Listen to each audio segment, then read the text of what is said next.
50 வருஷமா அவன் உட்காந்து அவ்வளோ தூரம் இது பண்ணிக்கிட்டு இருக்கான்.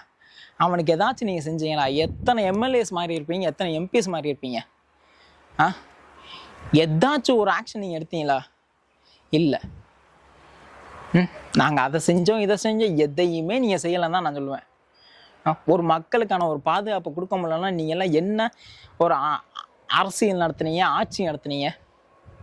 இது தடவையா? இந்த மாதிரி எத்தனை நடந்திருக்கு?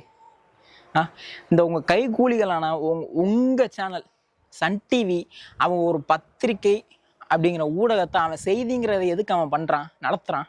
சன் நியூஸ்ன்னு எதுக்கு வச்சுருக்கான்? நடுநிலையாக இருக்கணும்.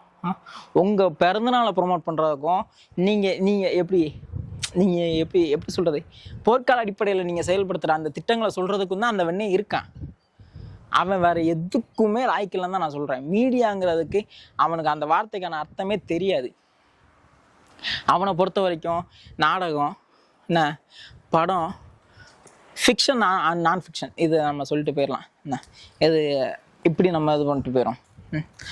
நாடகங்கள், படங்கள் ஒரு காலம் விஜய் அரசியலுக்கு வர்றதுக்கு முன்னாடி விஜய் வச்சே அவன் சம்பாரிச்சான். அவ்வளோதான். கில்லி படத்தை வச்சே அவன் முக்காவை சம்பாரிச்சிருப்பான்.